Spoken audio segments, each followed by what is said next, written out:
Mel Gibson is working on a follow-up to his 2004 film The Passion of the Christ, and it looks like it's going to be a two-part deal.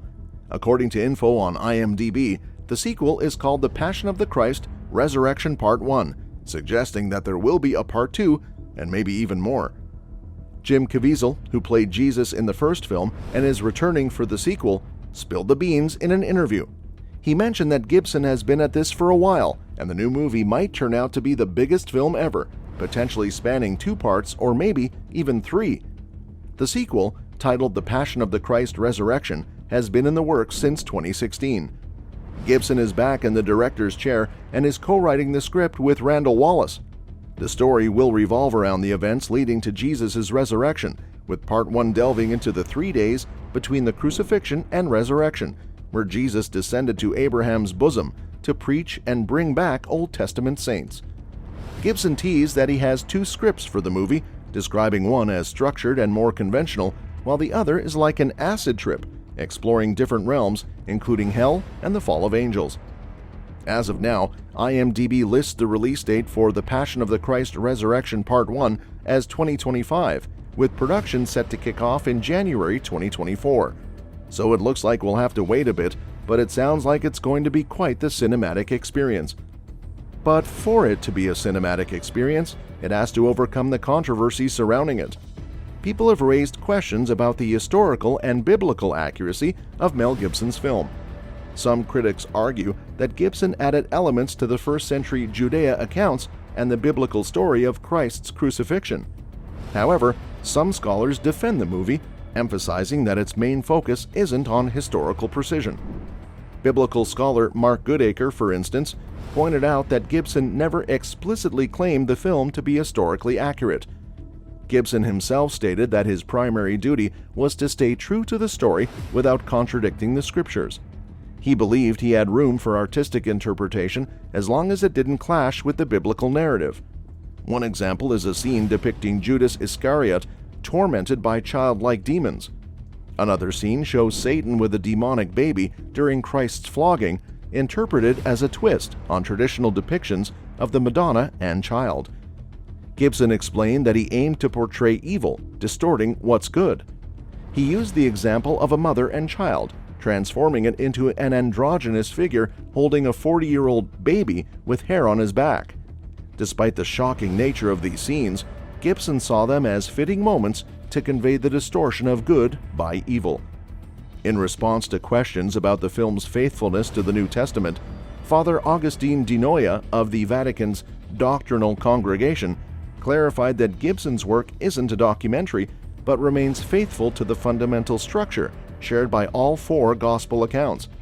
He asserted that the film is entirely faithful to the New Testament, even though it isn't presented as a documentary.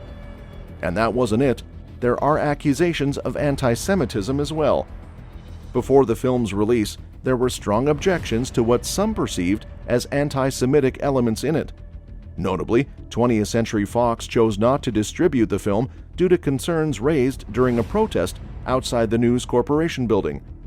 New York Assemblyman Dov Hikind, who was part of the protest, conveyed that the film was deemed detrimental to Jews worldwide, urging other companies not to distribute it.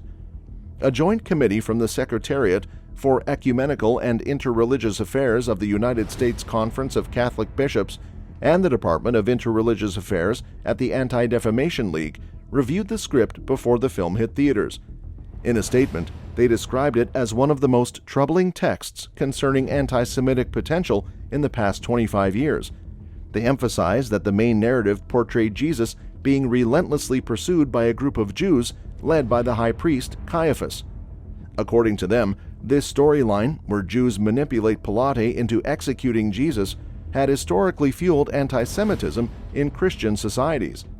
The committee pointed out that this narrative had been rejected by the Roman Catholic Church at Vatican and by most mainline Protestant churches in their documents. They expressed concern that unless this fundamental storyline had been altered by Mel Gibson, who was described as a fringe Catholic, The Passion of the Christ still had the potential to undermine the rejection of classical Christian anti-Semitism by churches over the past 4 decades. The Anti-Defamation League issued a statement before the release of the film, emphasizing the importance of filmmakers combining their artistic vision with solid scholarship, especially regarding the historical use of Passion accounts to disparage Jews and Judaism. They warned that without such understanding, productions like The Passion could distort history and contribute to hatred against Jews. Rabbi Daniel Lapin, head of the Toward Tradition organization, criticized ADL's statement, accusing Abraham Foxman, the head of ADL, of implying that one must renounce their faith to avoid criticism. In a review for The Nation, Katha Pollitt criticized Gibson for violating the United States Conference of Catholic Bishops' 1988 criteria for portraying Jews in Passion dramatizations. She described the portrayal of priests and Herod Antipas as perpetuating negative stereotypes. On the other hand, Jesuit priest William Fulco, S.J., the film's Hebrew dialogue translator, disagreed with Pollitt's assessment and disputed concerns that the film accused the Jewish community of deicide. Geza Vermes, a Jewish biblical scholar, expressed highly critical views in The Guardian, calling the movie gory, historically inaccurate, and potentially promoting Judeophobia. He pointed out scenes where Caiaphas and other priests seemed to take pleasure in Christ's suffering, creating opportunities for vengeful sentiments. A specific scene in the film, where Caiaphas says, "His blood is on us and on our children," was perceived as anti-Semitic. Some Jewish groups requested its removal, but only the subtitles were omitted, keeping the original dialogue in the Hebrew soundtrack. Gibson defended the inclusion, stating its biblical accuracy and his reluctance to let others dictate the film's content.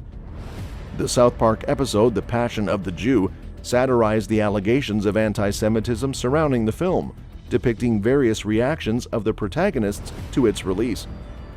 The controversy resurfaced in 2006 after Mel Gibson's arrest for DUI, during which he made anti-Semitic remarks against the arresting officer, further intensifying accusations of anti-Semitism surrounding the filmmaker. Film critic Roger Ebert, despite awarding The Passion of the Christ 4 stars, strongly denied claims of anti-Semitism. He praised the film as powerful, important, and a cinematic portrayal of a redemptive and hopeful message. Ebert asserted that the movie did not indict Jews for Jesus' death and called it a great cinematic rendition of the greatest story ever told. Well, that's it. For now, make sure that you like our video. Please share your views in the comments section with us. Subscribe to the channel to get updated, and do not forget to hit the bell icon to never miss an update. Thanks for watching the video, and we'll see you in the next one.